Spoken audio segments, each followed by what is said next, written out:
Ora, muito boa tarde e bem-vindos a mais uma edição do Jogo na Mesa. Connosco em estúdio para comentar a atualidade esportiva temos Telmo Monteiro do Porto, Daniel Monteiro do Sporting e Rui Bahia do Benfica.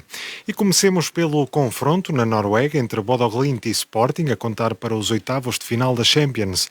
Partida que o Sporting perdeu por 3-0 e que faz com que tenha uma tarefa muito complicada para a segunda mão. Daniel, um tiro nas expectativas do Sporting terá sido fruto de quê? Será de Rui Borges, falta de ambição de jogadores? O que é que para ti falhou neste jogo? Ora, boa noite. Falhou muita coisa.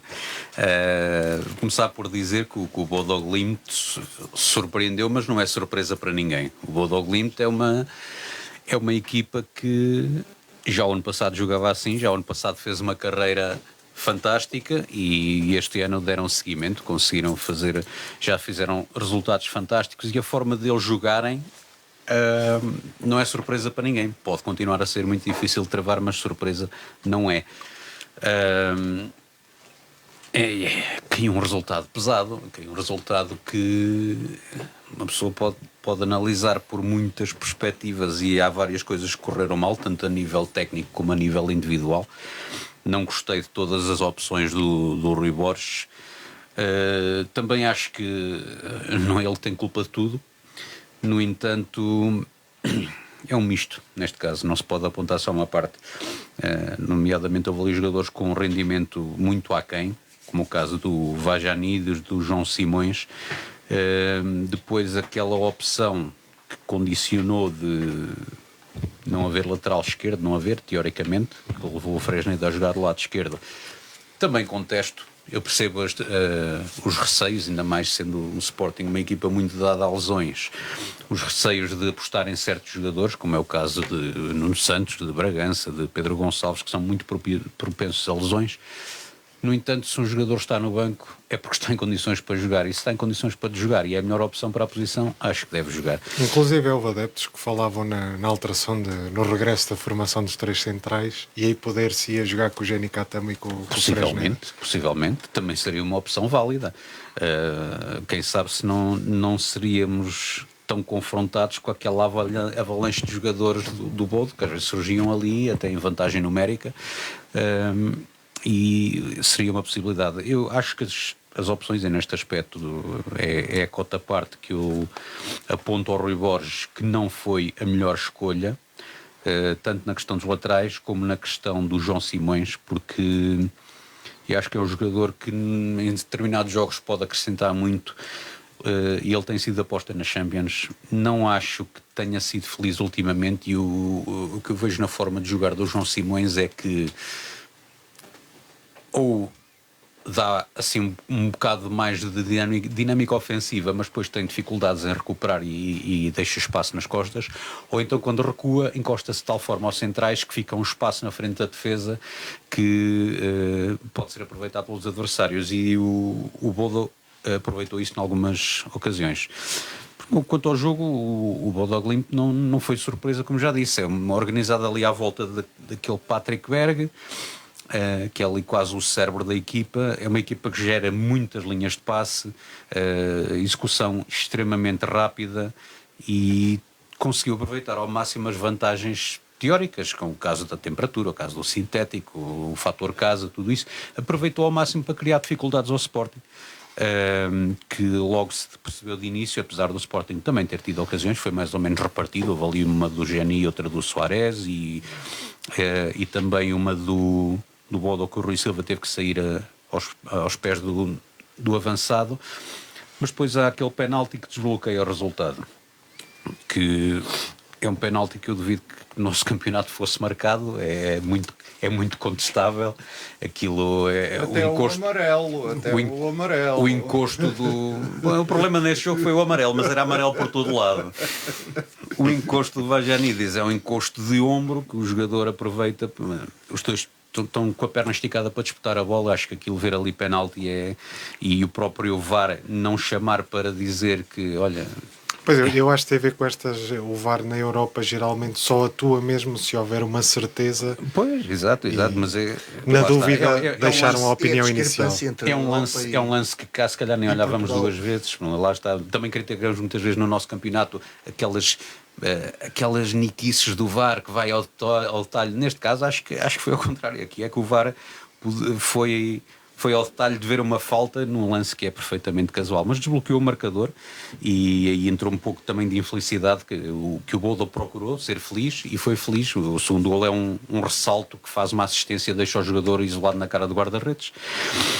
Na segunda parte viu-se uma resposta do Sporting e logo bem cedo entradas de Morito, Nuno Santos e Faé para dar outra dinâmica, mas lá está, quando corre mal, corre tudo mal, e o Bodo marcou no primeiro remate que faz na segunda parte, marcou o golo, mais ali uma falha incompreensível da defesa, e construiu-se assim um resultado que foi extremamente pesado, que não vou obviamente ao ponto de dizer que o Sporting merecia trazer sequer o empate, talvez mereceu marcar um golo, daria talvez outra motivação para a segunda mão. No entanto, eu acho que, assim, não vou dizer que o resultado está em aberto, mas que se o Sporting conseguir marcar um golo cedo na segunda mão, acho que tem capacidade para, como o Bodo sufocou em grande parte do jogo, o Sporting fazer esse sufoco, até porque terá os fatores que pesaram a favor do Bodo na primeira mão vão agora pesar a favor do Sporting em casa, fator casa, o relevado que é o nosso, a temperatura que é a nossa, e acho que todos os jogadores têm a obrigação de dar o que não deram, porque também reconheço que este aqui a nível parte individual há exibições mal conseguidas. O caso do Vagenides parecia um pouco deslocado da equipa, não saber interpretar as dinâmicas, o posicionamento, mas acho que houve em alguns atletas alguma falta de atitude, tanto que o Sporting a perder e a precisar de atacar, às vezes via-se a atacar e vinha com 2 jogadores contra 5 ou 6 ou 7, ou seja, via-se que ali algumas pernas não estavam a correr, e aquela estatística fantástica que se viu de que dos quilómetros percorridos o Sporting teve, aí fazendo a média por cada jogador, teve menos um jogador a correr no campo. Por cada jogador, se formos ali pelos 10 km, 10, 12 km que fazem num jogo, foi menos os quilómetros que teve o Sporting. E um jogador a correr menos num jogo destes faz toda a diferença. E pronto, vitória justa do Bodo Glimt, e há que encarar com esperança a segunda mão. Vou torcer por um gol cedo e que depois isso anima a equipa para uma reviravolta. Telmo, o Sporting teve momentos bons, mas que no geral teve uma exibição sofrível e incapaz de contrariar este jogo quase ao primeiro toque do Bodo Glimt. Como é que tu acabaste por ver esta exibição, esta derrota por 3-0 do Sporting? Boa noite, Pedro. Boa noite, caros colegas de programa. Boa noite, ouvintes da Rádio Altitude, na antena e no digital. Bom, jogo Bodo Glimt Sporting. A forma como eu vi o jogo. Eu vi o jogo, o Sporting a ser dominado por uma equipa que já tinha jogado com o Futebol Clube do Porto e que o resultado do Futebol Clube do Porto em Bodo também tinha sido a derrota, mas por 3-2 e não por 3-0. É evidente que este Bodo é o outsider da Liga dos Campeões esta época, porque eliminou o Inter de Milão sem qualquer dúvida, portanto ganhou os 2 jogos da eliminatória, e creio que o Sporting estaria muito avisado para aquilo que iria encontrar. Portanto, e que prepararam o jogo para dificuldades que se prendem com o recinto de jogo não sendo relva natural, dificuldades que se prendem com a temperatura à hora do jogo, mas isto é a Liga dos Campeões. E o resultado espantou-me, até porque foi expressivo e poderia ter sido mais expressivo. O Sporting não sofreu o quarto golo por manifesta felicidade. Portanto, vamos lá ver. O resultado é mesmo uma surpresa. É mesmo uma surpresa. Eu estava à espera que o Sporting trouxesse ou um empate ou uma vitória da Noruega. Isto inequivocamente, até porque o Sporting tem feito uma excelente campanha na Liga dos acabou Campeões. no top 8, não é? Exatamente, por tudo isso. Portanto, e mesmo que esta equipa do Bodo, e depois percebi as dinâmicas, velocidade, bola ao primeiro toque, é a pedra angular deles, é a velocidade, a bola ao primeiro toque. Jogadores que não são muito tecnicistas,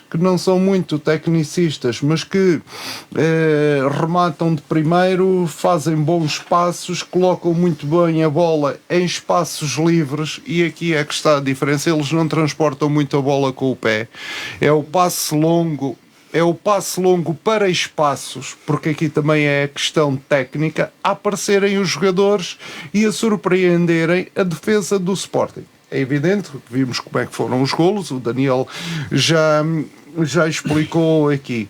Portanto, é aquelas equipas nórdicas, aquelas equipas frias, aquelas equipas muito racionais, aquelas equipas que não têm a capacidade tática nem técnica, mas que efetivamente jogam na velocidade, jogam no físico, jogam na intensidade, e que desarmam muitas das vezes as equipas que têm mais toque de bola, mais passe curto, que tentam fazer outro tipo de jogo, porque eles depois também defendem muito bem. Eles defendem bem. Esse é um aspecto que às vezes descuramos dessa equipa, mas que se calhar é um dos principais aspectos do Bodo. E eu creio que é aí que está mesmo a diferença dessa equipa, é que a equipa defende muito bem, põe bolas nas costas do adversário, são jogadores muito rápidos e que não são rogados no momento de rematar a baliza. E veja-se o jogo com o Inter de Milão e como foram os golos deles. E sobretudo também, creio que marcaram 3 em Milão, e o último golo é um golo... 3 em casa e 2 em Milão. Exatamente, o segundo golo em Milão é um golo de remate que um jogador português se calhar dominava, acariciava a bola e depois é que via para onde é que havia de chutar. Ele é o remate espontâneo. Portanto, eu só espero que o Sporting amanhã seja feliz. Não é impossível em Alvalade recuperar. Não é. O Sporting estaria ao nível de um Real Madrid a virar resultados bastante adversos de 3-0, mas tudo pode acontecer. Portanto, desejo as maiores felicidades ao Sporting para o jogo da manhã. Também direi aqui uma coisa, não é só mérito do Bodo Glimt. Há aqui também a equipa do Sporting com as substituições não é a mesma coisa, não tem o mesmo rendimento. Creio que o Daniel também... Algumas substituições melhoraram, outras, no caso da entrada do Faye, não acrescentou nada, mas o Morita e Nuno Santos deram um bocado mais de critério, mas se calhar foi um bocado para corrigir a opção inicial. A opção inicial tinha sido errada. E não achas que foi tarde, Daniel, nesse sentido? Porque já estavam identificadas as lacunas que estavam a acontecer nesse jogo, e mesmo assim o Rui Borges espera pelo minuto 60 a perder 2-0 seria de mexer logo ao intervalo, porque não?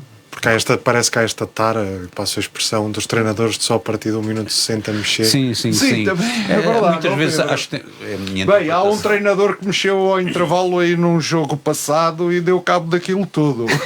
Portanto, não sei, é um bocado a minha interpretação. Acho que eles vão um bocado na expectativa que o intervalo psicologicamente dele ia voltar à equipa e que eles tragam outra resposta, e por isso é que não mexem logo. Eu acho que sim, não sou eu treinador, eu se calhar mexeria logo e iria logo mudar ali o figurino e corrigir o que estava mal de início, mas eles é que lá estão. O Rui Borges tentou ali também fazer alguma gestão e surpreender o adversário com o 11. Não correu assim tão bem. Rui, como é que tu viste o jogo e que esperanças é que este Sporting pode ter para a segunda mão, para amanhã? Ora então, muito boa noite, a cumprimentar aqui os presentes, os nossos ouvintes. E todos. Pois, isto realmente eu acho que ninguém esperaria um resultado destes. Foi mesmo inesperado um 3-0. E isto, já disse aqui o Daniel, disse o Telmo também, isto já deviam estar avisados, porque efetivamente o Bodo Glimt, e se nós formos ver de há 3 anos para cá, pelo menos há 3 anos para trás, que têm tido boas prestações nas provas europeias. Ainda para mais nesta que está a decorrer, em que ganharam ao Manchester City 3, também marcaram 3. Exato, o Inter foi 2 derrotas, 2 vitórias em casa e fora, e o Sporting devia estar avisado e pelo menos devia ter estudado um bocado o futebol do Bodo Glimt. E foi aqui dito, e muito bem, que há uma coisa que eles não fazem. E eu estou farto de dizer isso, e principalmente à minha equipe. Não é o jogador que tem que ir levar a bola ao colega. É a bola que tem que ir para lá. E é isso que eles fazem. Não se agarram à bola, põem a bola rapidamente e assim, ao mesmo tempo, eles fizeram uma coisa que o Sporting não está habituado a que lhe façam. É que lhe ocupem o espaço. Uma pressão muito grande em todos os jogadores e não deixar o Sporting a fazer as aberturas que fazia, os rasgos que faz, precisamente, que normalmente faz, e não aconteceu. E viu-se o Sporting, mesmo na segunda parte, apesar de vir um bocado mais afoito, também não poderia ser como a primeira, o Sporting, oportunidade de golo não teve nenhuma. Não teve nenhuma, nem na primeira nem na segunda. E isto... Teve uma a acabar. Teve uma a acabar o antes jogo. do gol tem o Soares, que remata é desviada. Está bem, mas não é desviado, estas então, não contam para a grandes baliza. oportunidades. Mas isto, no fundo, para quase tudo foi dito, este resultado sai de eu pus um andamento versus passividade.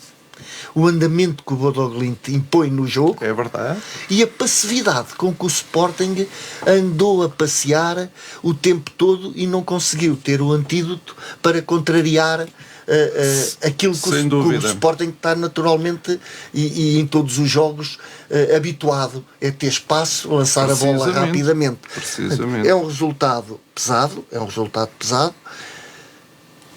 pelo que já vimos do Bodo Glimt e o conhecimento que temos, não será fácil, porque é uma equipa que não se descontrola e descontrói o jogo facilmente, mas o Sporting terá que efetivamente não entrar à doida, como se costuma dizer, mas se marcar cedo as coisas, com o ambiente de Alvalade normal, as coisas poderão compor-se. Agora, se aquilo entrar no rendilhado, é um resultado pesado. O resultado de fazer uma diferença de 3 golos não é nada impossível, mas terão que trabalhar e terá que o Sporting ter o antídoto para poder entrar lá. Portanto, vamos ver como é que vai ser. A contar para a Liga Europa, o Porto foi à Alemanha vencer o Stuttgart por 2-1, golos de Moffi ao minuto 21 e de Rodrigo Mora aos 27 para os Dragões.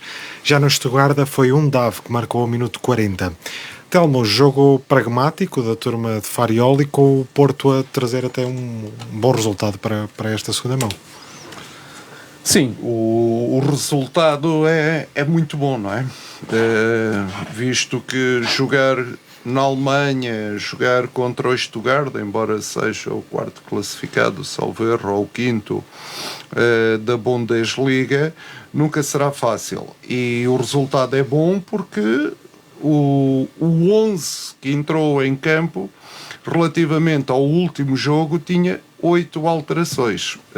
Portanto, aqui houve uma gestão de plantel para um jogo importante nas aspirações do Porto nas competições europeias, e a equipa acabou por construir um resultado na primeira parte, embora na segunda parte tivesse sofrido, inclusivamente houve um golo anulado por fora de jogo ao Stuttgart, mas isto mostra que a equipa do Porto, que não há 11 titulares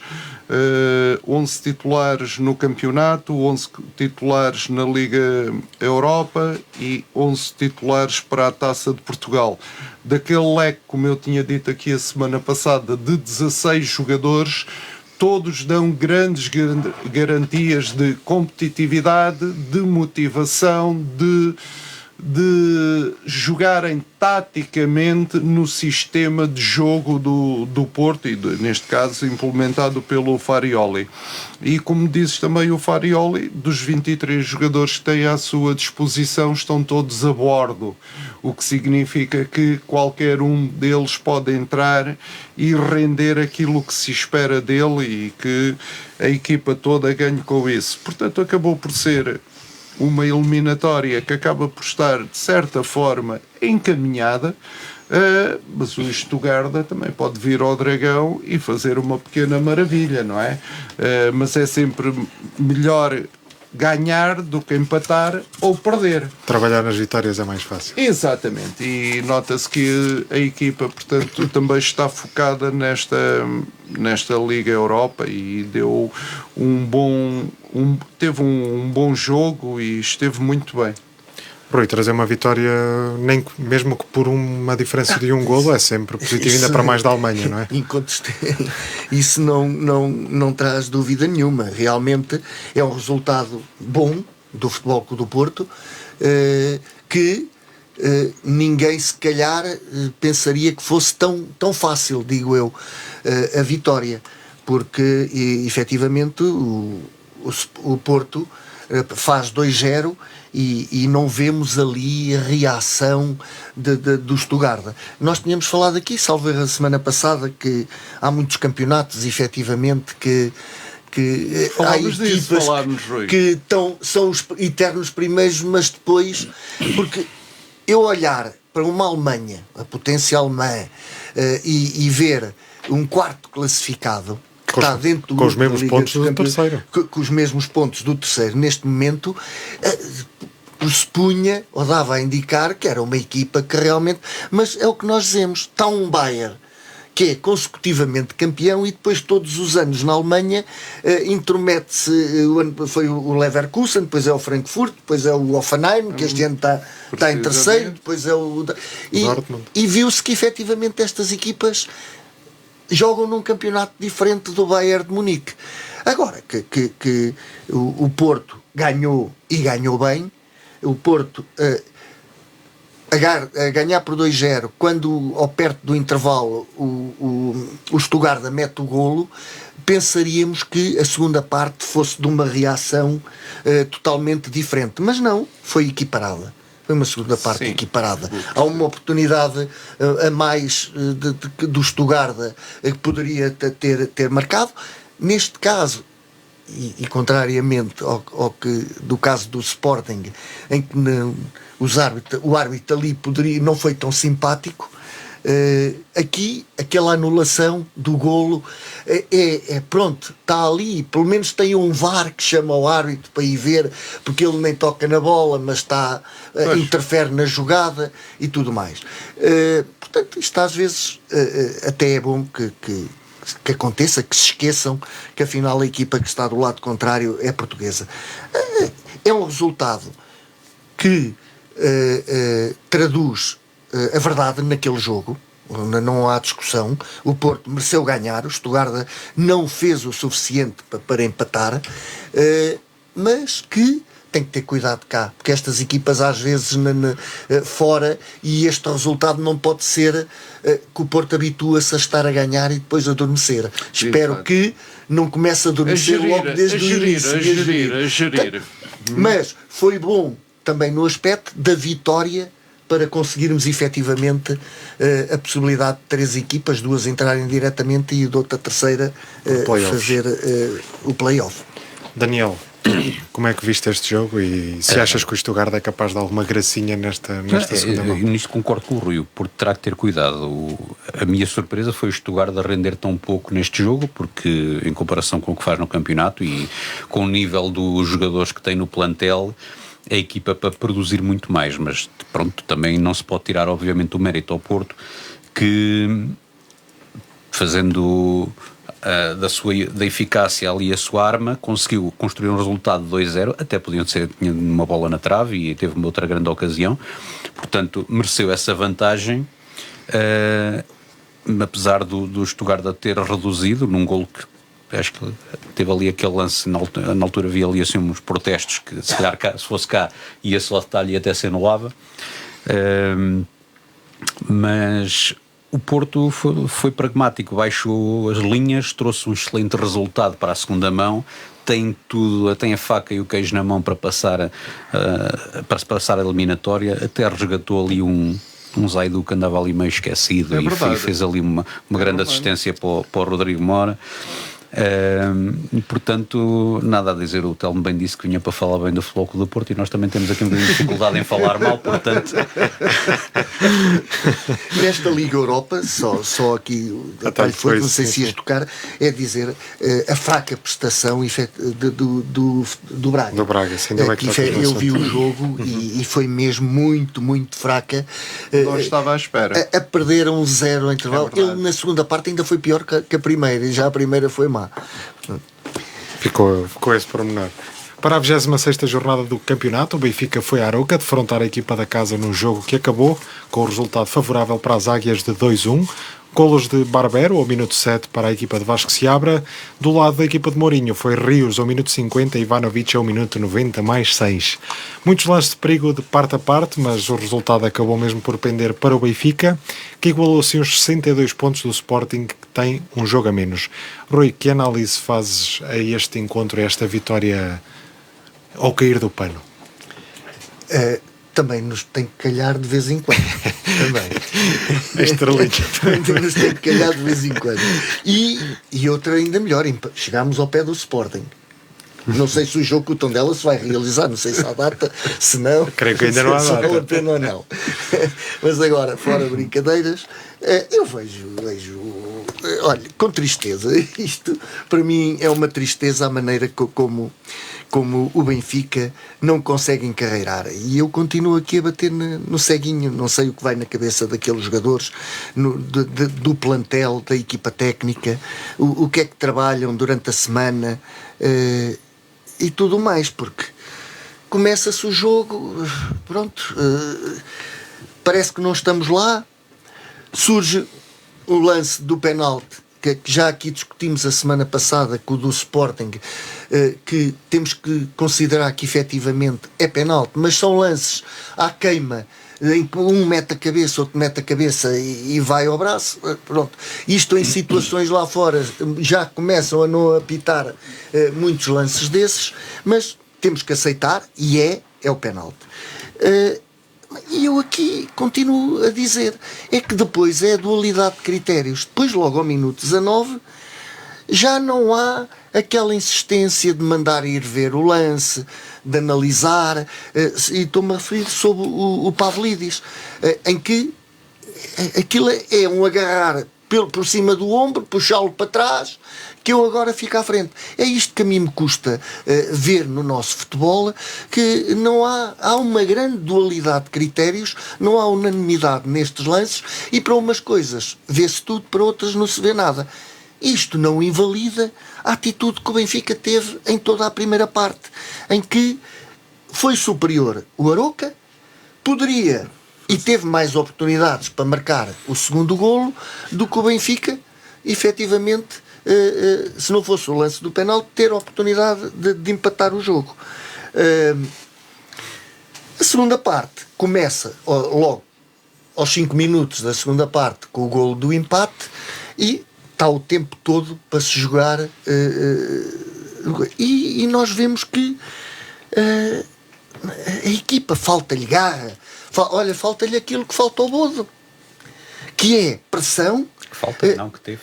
Que falta ao Bodo, não, que teve o Bodo, porque nós, agora voltando ao... Se vocês repararam na televisão, momentos em que apanhava o campo todo, não havia um jogador do Sporting que não tivesse um jogador ao lado do jogador, É verdade, do contrário. E nós continuamos a deixar que as equipas, seja o Neymar, seja o da Distrital, daqui do nosso campeonato, continuam a ter a bola nos pés, entram por ali adentro, sem ninguém fazer pressão. O caso do Rio corre muito atrás deles, mas não precisa de andar atrás, é ao lado ou à frente. É que corre mal e faz mal a cobertura. Corre, e depois a cobertura é que é ao contrário. Pronto, era isso que eu te queria dizer, Rui. E temos ali depois a disciplina destes árbitros em muitas coisas, a maneira como divergem nos aspectos em que não dão amarelos, depois dão amarelos que ninguém entende. E isso irrita um bocado, porque às vezes não há necessidade de fazer isto. E já vamos falar noutro jogo. Não há necessidade disso, porque acaba por levantar a suspeição, os problemas, e são evitáveis. O Benfica, pronto, calhou que mesmo no 20 segundos do final acaba por haver ali um cruzamento, e o Ivanovic, o patinho feio da equipa, que normalmente não tem sortido efeito, mas desta vez, pronto, como alguém diz do Arouca, o cruzamento do Prestiani. É preciso também registrar isso e dar ênfase, porque está... Sim, são os jogadores neste momento que no Benfica se estão a destacar. Prestiani e Sheldrup. Exatamente. São os jogadores que estão a destacar-se neste momento no Benfica. E como alguém diz do Arouca, foi por sorte, foi por sorte que meteu o pé e a bola. Pois está bem, há outras vezes que não é sorte, é azar.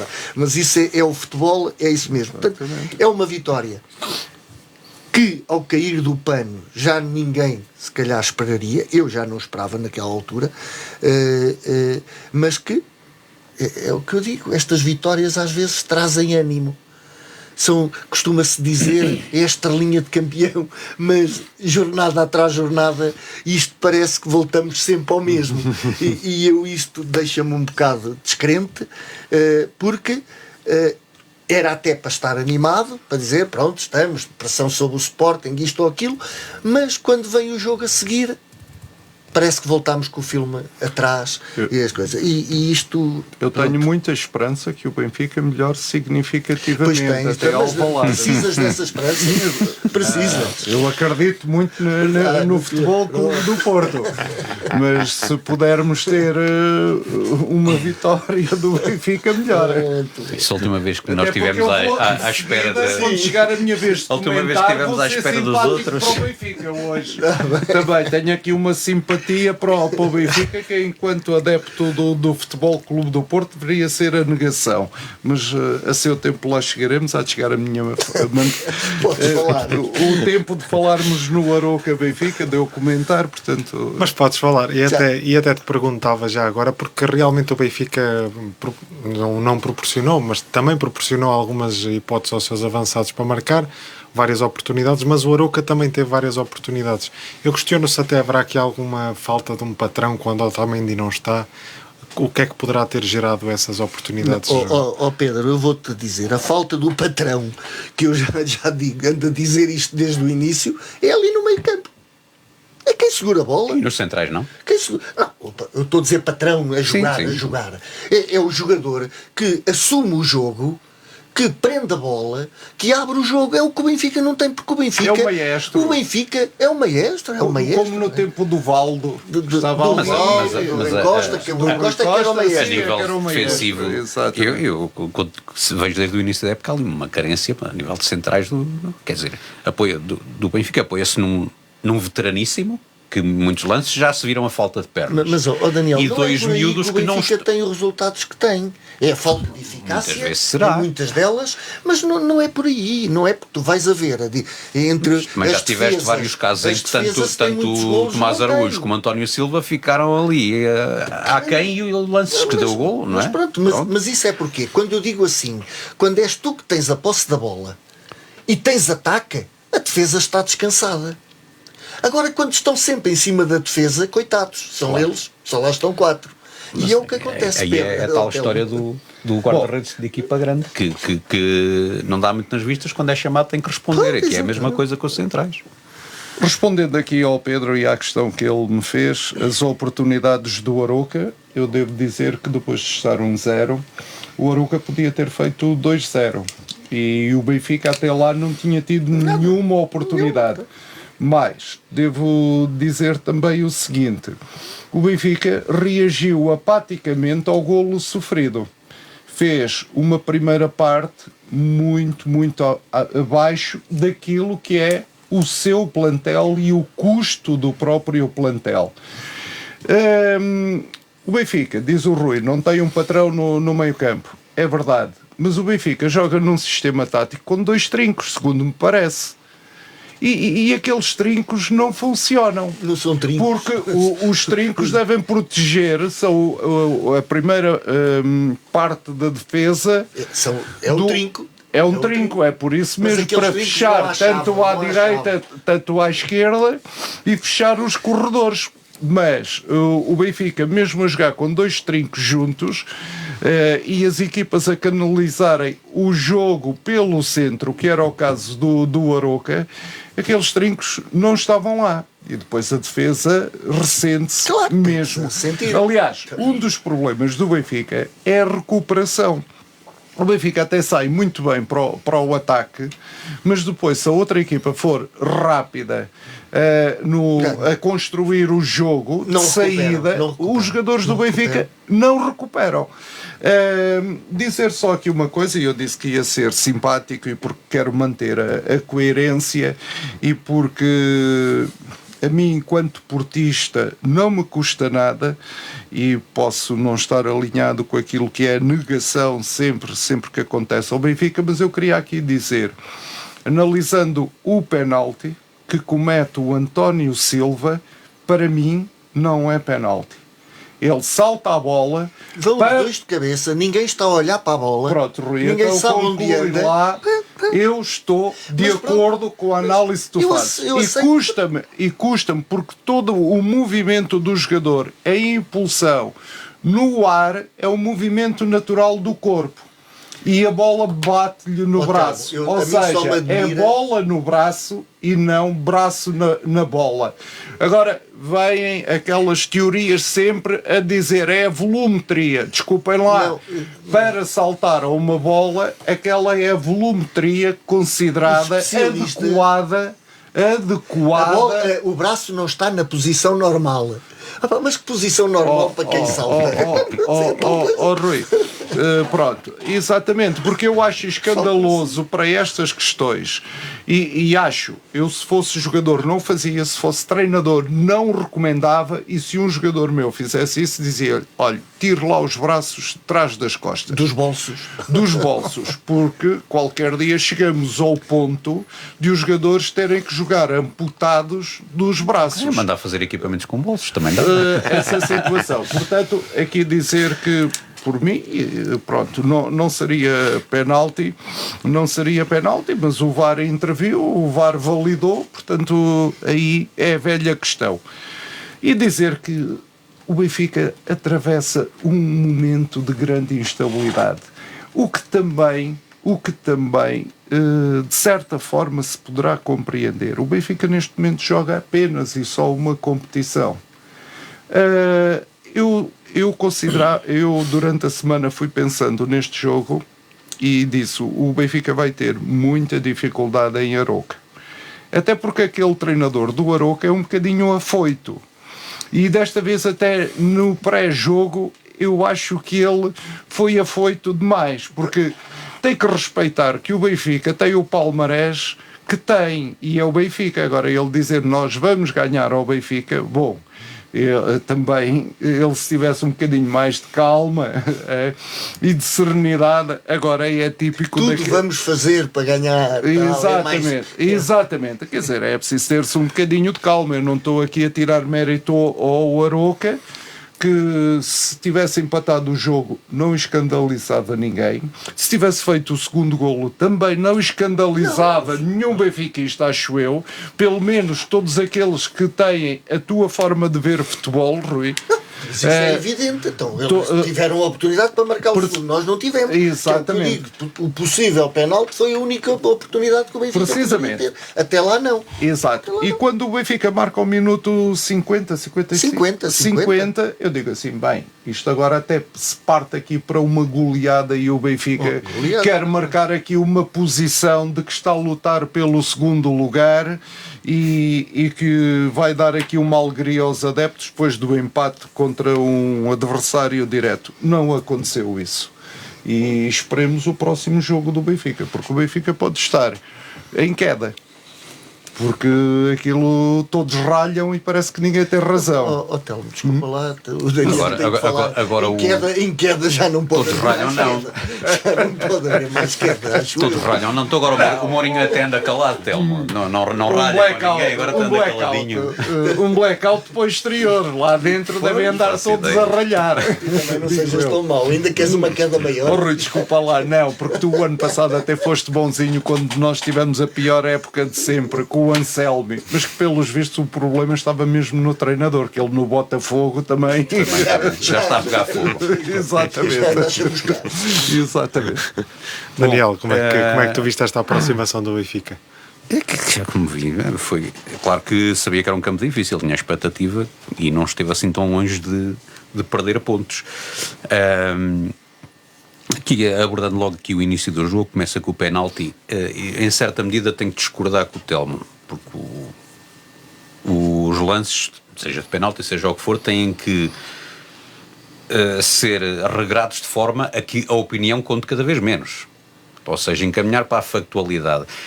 E de momento, como está feita a regra e como tem sido aplicada a regra, o árbitro é praticamente obrigado a marcar.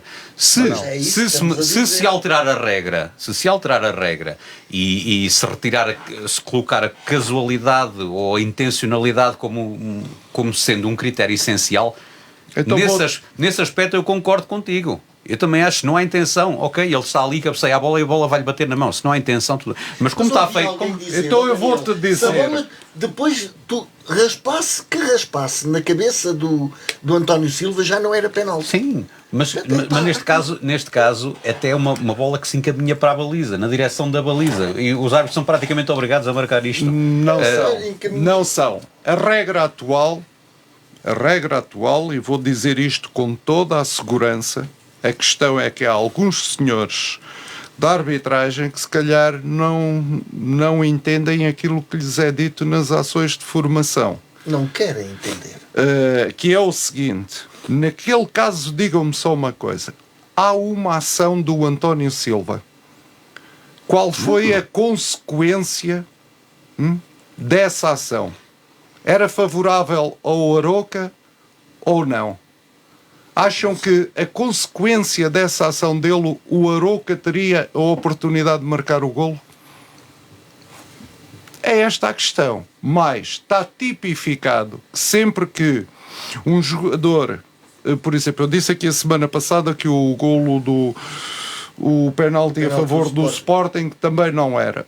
O António Silva jogou a bola naturalmente e a bola é no braço e não braço na bola. Ele não teve qualquer tipo de intenção. E dizem as regras atuais, e digo isto com toda a segurança, sempre que o jogador não mostre intenção de alterar a jogada, e foi o caso, ele jogou a bola, que não mostra intenção de alterar a jogada, tanto na elevação como na abertura de braços, ou de criar a falta, não é penalti. Mas nesse caso entra em contradição, como, por exemplo, os lances ofensivos, que são analisados ao pormenor, e qualquer jogador, seja ressalto, seja não fosse, um jogador atacante, que a bola lhe toca na mão e ele marca gol a seguir, qualquer é anulado. São todos, e há ordem específica, expressa para isso. Sim. Ou seja... Sim, mas aqui isso é um ataque, tocou-lhe, marcou o golo. Exatamente. E Exatamente. neste caso Tirou podemos o considerar que era uma benefício. bola que ia para a baliza e também tirou o benefício. não sabemos se tirou estava o enquadrada, Sim, claro. na direção tirou o benefício, não intencionalmente, mas tirou o benefício. Só estou a dizer, não estou a tirar a razão, eu estou a dizer que tem que ser o mesmo peso. Padrão, Tem tens que se razão. padronizar. E como tens disse no início, é razão. retirar a opinião não tem que ser factual. Pronto. É isto. Factual. Pronto. É isso. Mas eu mesmo. acabei de dizer, aceito. É que ação Só que e depois efeito. não aceito é haver a mesma intervenção para ver um lance daqueles, em que se vê claramente que é totalmente puxado no Pavlidis e lá está. Pronto, Rui, as se tais vais para aí lutas- também te dou razão. Estás a perceber? que a Se questão é vais essa. para aí também te dou razão. Ok. Bom, Desculpa lá. não há problema. Então, interrompi.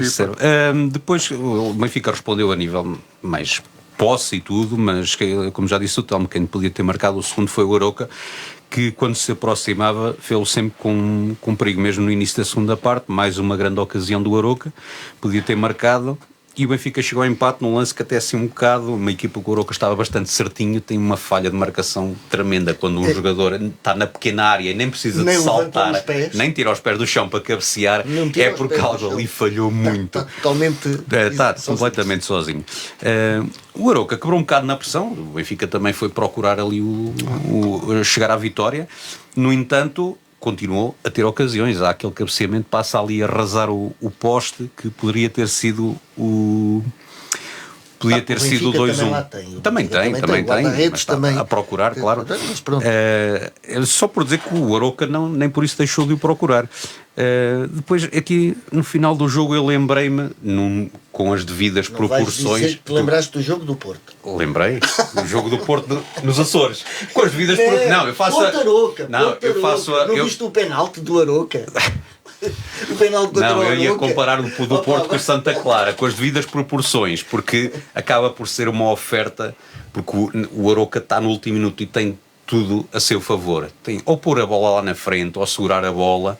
É verdade. E é um pontapé completamente falhado do guarda-redes que coloca a bola no jogador do Benfica e permite um contra-ataque de 4-3. Sim. E foi na sequência, é verdade. É verdade, mas há tantos Olha, assim. também me lembrei Olha, o quê? o jogo com o Braga, então, Exatamente, o Braga que o também- Sporting só tem que segurar a bola no fim Exatamente. e permite. Lá está. Foi uma oferta e o Benfica aproveitou. Falar só aqui para concluir. Oferta, já vamos falar. Para concluir aqui do Rios, que foi um jogador que já se falhou, eu não consigo disfarçar esta impressão que eu tenho quando vejo jogos do Benfica e ele é titular, que a equipa perde quando ele joga. E é um jogador que acho que ainda não encontrou o seu espaço, que ainda não encontrou a forma de jogar, ou então os treinadores não têm sabido colocar a render da forma adequada, porque eu acho que a nível tático, a nível coletivo, a nível de ocupação de espaços, o Benfica perde muito quando ele joga, e nota-se os resultados. Pronto, não sei se há ali alguma tendência para perdas de pontos quando ele está a titular, mas tenho ideia que há muitos resultados menos conseguidos do Benfica quando ele está em campo. E por outro lado, há ali jogadores que eu acho extremamente disciplinados, como é o caso do Barreiro,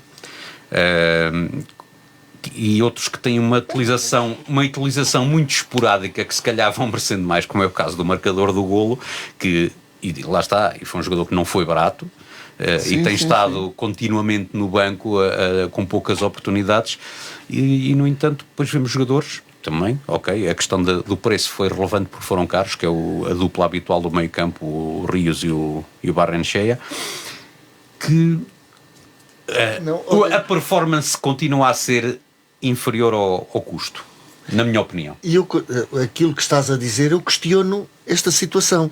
Tem lá um homem em campo que já veio de há muito tempo da lesão, o Manu, e eu não sei, não é aposta. Então, e o jogador E é um jogador ucraniano? que, de certeza, o Sudakov. O Sudakov vem anda lá com uma lesão esquisita. Mas o Manu jogou um jogo, nunca mais calçou, nunca mais está no banco, e vemos a prestação de alguns jogadores e não se aposta. Pois. Pronto. Podíamos pedir justificação ao Marinho, mas ele está calado. Pois o Mourinho agora está em blackout. Acho O Porto recebeu e venceu o Moreirense por 3-0, com uma excelente exibição. Golos de Gabri Veiga ao minuto 14, de Piatuzewski ao minuto 25 e de William Gomes ao minuto 81. Telmo, vitória sem grande contestação por parte da equipa de Farioli. Sem dúvida alguma. O Porto, neste momento, esta semana é decisiva para o Porto. Jogamos a Liga Europa contra o Stuttgart no Dragão. Com o Braga. A seguir vamos ao Braga e, portanto, é uma semana muito importante. E nesta semana muito importante também era importante e também foi importante o resultado da semana passada, ainda que um bocado com dissabor, não é? E os dois jogos, tanto em Stuttgart, com 8 substituições titulares, assim como o jogo de ontem. O jogo de ontem, em relação a Stuttgart, também teve outras 8 substituições. Só ficaram em campo o Diogo Costa, o Bednarek e o Zaidu. Portanto, o Porto respira uma boa forma física, o Porto respira uma boa saúde mental e tudo isso ontem esteve em campo, sobretudo na primeira parte. A primeira parte do Porto foi absolutamente demolidora. Demolidora perante uma equipa. O Moreirense está a fazer um bom campeonato. Também sei que, pelos vistos, o Moreirense tinha muitos jogadores lesionados, nem tinha o número de jogadores suficientes no banco que lhe permite. A sério? Sim. Já se compreende. No entanto, o treinador do Moreirense, que tinha dito no jogo contra o Sporting que estava a jogar contra a melhor equipa portuguesa, na antevisão deste jogo também disse que iria jogar com a melhor equipa portuguesa. Portanto, e depois exatamente, depois ontem na conferência de imprensa depois não elogiou, mas ele lá saberá porquê. Mas foi na segunda parte, atenção, que a segunda parte o Porto dá-me a sensação que começa a descansar, eles começam a acreditar, puseram uma bola no poste logo no início da segunda parte, esticaram as suas linhas, esticaram o jogo, começaram a aparecer, a jogar no terreno defensivo do Porto e com as substituições o Porto melhorou e terminou o jogo por cima. Só aqui dizer, o Gabri Veiga marca o primeiro golo aos 14 minutos e depois já nos habituou este jogador, o Oscar Pietuzewski. Cada vez melhor. Ok. Andas a ensaiar. Exatamente, ando a ensaiar este nome porque é um jogador de 17 Mas lá anos. não se vai embora, que já é o quarto jogo que ele faz a marcar e que efetivamente ontem volta a marcar outro excelente golo. Portanto, é um nome que de certeza vai marcar. E eu tenho que ainda enaltecer mais a equipa do Porto. Perdeu o Samu, o Denis Gul substitui e não marca, mas tem um trabalho importante para abrir as defesas e depois aparecem estes jogadores, o Gabri Veiga, o Pietuzewski, e depois, pronto, aquele último golo ao minuto 82 do William Gomes, que tem aqui muitas semelhanças sempre ao Geni Katamo do Sporting. Eles, quando fazem aquele movimento, aqui vai disto. O Geni também marcou um golaço espetacular e acho que foi com o Moreirense também. E ontem aquele golo também teve a assinatura do William Gomes. Portanto, uma boa exibição do Porto, nada a questionar, uma arbitragem sem problemas nenhuns também e uma boa assistência no Dragão. 44.642 adeptos também é importante nesta fase do campeonato para transmitir ainda mais confiança à equipa. Daniel, vitória sem grande história? Sim, um jogo sem história. O Porto foi avassalador, o Moreirense foi inexistente, não fez nenhum remate na primeira parte. Na primeira parte, por acaso não tinha percebido. Na primeira? Não fez nenhum Nem remate. na segunda? Não, na segunda pôs uma Estatisticamente está lá. e depois há aquela defesa há 2 tempos do Diogo Costa. Sim, há aquela defesa, exatamente. Não, mas nem me tinha percebido dessa. Fez-me lembrar o guarda-redes do Benfica. A 2 tempos. Exatamente. Eu não me tinha percebido dessa situação do Moreirense ter menos jogadores, mas por acaso é verdade, foi verificar, tinha 7 jogadores, dois dos quais guarda-redes. Exatamente. No banco. Pronto, já vai desculpar tudo o que eu tinha pedido. Já vai desculpar. De resto, não há muito a dizer. O Porto construiu o resultado, merece a vitória. Dá-me aqui a sensação que é bom que o Telmo pratique o nome do Oscar Pietuzewski, porque vai ter que o dizer muitas vezes, porque o rapaz realmente parece ter muita qualidade. Aqui uma nota final para o Vasco Botelho da Costa. Se não vi essas declarações, dizer que iam jogar com a melhor equipa portuguesa, é só para dizer que ele disse a mesma coisa quando jogou com o Sporting. Isso, Daniel, por causa disso é que eu fiquei nisso. Então o senhor acha que está ali são os mind games. É o jogo de Exatamente, pressão. por isso mesmo é que eu digo assim. Agora já vou pôr aqui esta que eu... Rui, Eu tinha aqui umas coisas para dizer, mas já fiquei. Não ias começa aí o ataque. Já também vou falar. Já ficou com pena agora. Fiquei desarmado com os lesionados. Eu, no dia 27/11, até aqui tenho, 27/11, o Moreirense, não sei se tinha também estes lesionados todos, que não fez o remate à baliza com o Moreirense Porto. Também. calhar, irem lá ver oportunidades claras, também não fez nenhuma. E isto foi, atenção, vou já dizer, vitória do Porto por 3-0, poderiam ter sido 5 ou 6 na primeira parte, aquilo, porque oferta atrás de oferta, aquilo Moreirense foi um passe-vite. Passou ali o primeiro golo, então, aquele passe para quem está, o segundo, tudo. Foi tudo facilidades.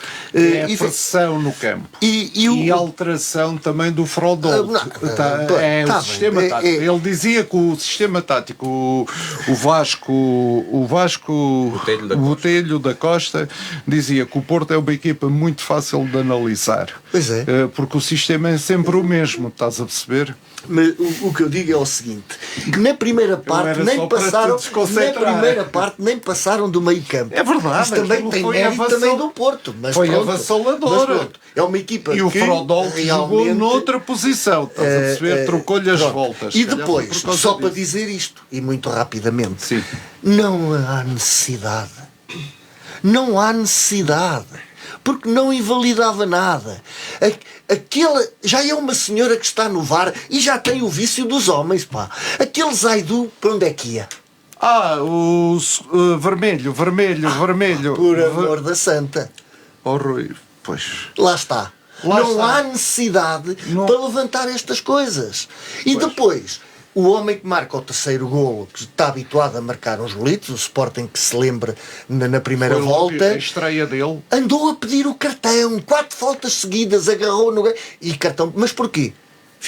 Não jogava contra o Braga. Epá, não há necessidade. Analisaste ao detalhe. Olha, o Porto podia ganhar por 6 ou 7. Há necessidade disto? Não há. Não há, mas olha, realmente pôs-se a jeito. Por acaso agora que levantaste essa Mas é engraçado questão. esta do Zaidu. Eu por acaso não tinha visto o lance e chamaram-me a atenção e fui ver o lance. Não questiono. A questão é assim, tu vendo o lance corrido, o Zaidu tem que pôr a perna lá a algum lado. Pois. Mas o Zaidu também tem imprudência. É a questão da imprudência. A questão da imprudência. Eu detesto esse termo na análise. Foi imprudente. Isto depois vale para muita coisa. Mas é assim, ele está em corrida, é um lance corrido e ele tem que pôr o pé em algum lado. Está lá a perna. Ele não tem nenhuma intenção, é verdade. Mas tem que vir para a rua, porque eu já vi jogadores vir para a rua por muito menos do que isto. Eu ano passado vi o Bragança ir para a rua por um lance bem mais inocente que este e bem menos doloroso. Vi o Diomande ir para a rua quando toca a bola, corta a bola e ao pôr o pé no chão pisa um jogador e veio para a rua por causa disso. Por isso o critério é esse. Mandaram-me aqui, como eu disse, depois não vejo aqueles programas, cada um a dizer a sua coisa, mandaram-me aqui um comentador, já nem sei de onde é que é, a dizer assim: só tem a desculpa, não temos estrada melhor, porque o Zaidu, ao pisar na zona, tirou logo imediatamente o pé. Eu digo assim, caneco. Foi toque e foi. Então havia de lá estar a carregar ainda mas isso não era um comentador de altitude. Não era um comentador de altitude. Nós temos muito mais qualidade. Tirou logo o pé e ele percebeu. Nós temos muito mais qualidade. Aquilo queimava. Aquilo queimou e ele tirou logo o pé. Por amor.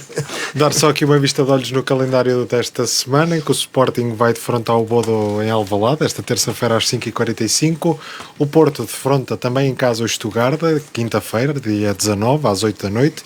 O Benfica vai receber o Vitória, dia 21, sábado, às 6 da tarde, a contar para a Liga. O Sporting vai ao Alverca, dia 22, domingo, a contar para a Liga, às 6 da tarde, e o Porto vai visitar o Braga, dia 22, domingo, às 8h30. Não sei se querem deixar algum comentário quanto aos jogos que as vossas equipas vão defrontar esta semana. Telmo, queres dizer alguma coisa quanto a este Porto Stuttgart, muito rapidamente, de expectativas, e depois também, em traços também gerais, a visita ao Braga? Rapidamente, a minha esperança inequívoca, e sem qualquer dúvida, é que o Porto passe aos quartos de final da Liga Europa. Jogamos no Dragão e também é importante esta competição. Relativamente ao Braga, como eu também disse, aliás, eu disse aqui que esta semana era uma semana decisiva, crucial para o Porto. Eu espero que o Porto ganhe ao Braga, mas diria mesmo, não será um jogo de tripla, mas uma vitória ou um empate. A vitória deve acontecer, no entanto o empate também não está fora de questão, porque o Braga é uma equipa competitiva e o Sporting que o diga, não é? Daniel. A derrota está na... A derrota aí já não pode. Como já disse, aqui a acabar com a maldição do amarelo. Da outra vez que o Sporting sofreu 3 golos foi com o Dortmund, também uma equipa de amarelo.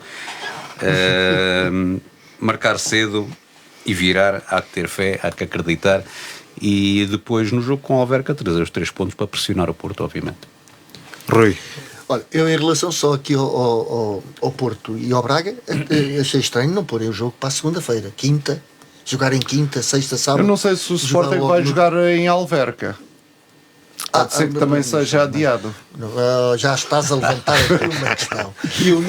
Eu nisso não entro, porque Pronto, as equipas têm todo o direito. Não, eu estou a dizer porque acho que jogarem no domingo, quinta e no domingo, são tem a logo as ver duas que é o equipas. grande jogo da jornada e é melhor ao domingo. É melhor ao domingo. É melhor ao domingo. Em relação só ao por Benfica, eu estou convicto que vamos entrar avassaladoramente no jogo, com o Guimarães, marcar cedo e dar uma cabazada.